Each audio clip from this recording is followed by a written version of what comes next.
Hi friends, welcome to movie talk with Telugu channel. Review of Balan the boy. ఇప్పుడే సినిమా చూశాను. సినిమా అయితే నాకు నచ్చింది. కానీ సినిమా మొత్తానికి ఒకటే మైనస్ పాయింట్. చాలా అంటే చాలా slow narration movie. And cinema మనం ఓపికని చెప్పాలి. సినిమా చూస్తున్నంతసేపు నాకు బోర్ కొట్టలేదు. తర్వాత ఏం జరగబోతుంది అన్న ఇంట్రెస్టింగ్ అయితే వచ్చింది. కానీ మనం ఇమాజినేషన్ చేసుకోవచ్చు తర్వాత ఏం జరగబోతుందని. కానీ బాగా ఎవరైనా క్యూరియాసిటీ తోటి ఒక మంచి సినిమా చూడాలి అని అనుకుంటే 'బాలన్ ది బాయ్' అనే సినిమా మీకు తప్పకుండా నచ్చుతుంది. అండ్ స్లో నరేషన్ ఉండడం వల్ల కొంచెం స్కిప్ చేస్తూ సినిమాని చాలా వరకు చూస్తారు చాలామంది.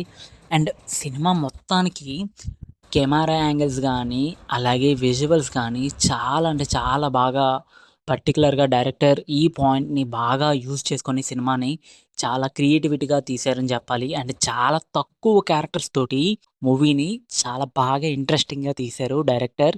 ఇంకా ఈ సినిమాకి ఒక పెద్ద ప్లస్ పాయింట్ మ్యూజిక్ అని చెప్పాలి. ప్రతి సీన్‌కి ఒక మ్యూజిక్‌ని డిఫరెంట్‌గా అందించి సినిమాకి పెద్ద ప్లస్ పాయింట్ చేశారని చెప్పాలి. ఇంకా ఓవరాల్‌గా ఈ సినిమా స్టోరీ చెప్పాలి అనంటే, బాలన్ అనే ఒక అబ్బాయి తప్పిపోతాడు.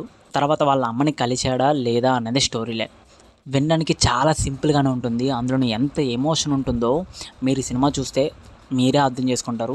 స్లో నరేషన్ ఉండడం వల్ల కొంచెం బోరింగ్‌గా అనిపిస్తుంది. ఎనీవే సినిమా అయితే బాగుంది.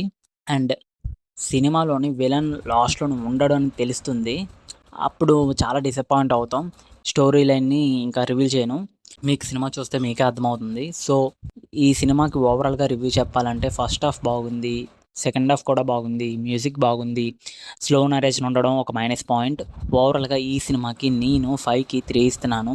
'బాలన్ ది బాయ్' సినిమా చూడకపోతే సినిమా చూసిన తర్వాత మీ ఒపీనియన్‌ని కామెంట్‌లో పెట్టండి. అలాగే మరిన్ని మూవీ అప్డేట్స్ కోసం అయితే మన ఛానల్‌ని అయితే సబ్స్క్రైబ్ చేయండి.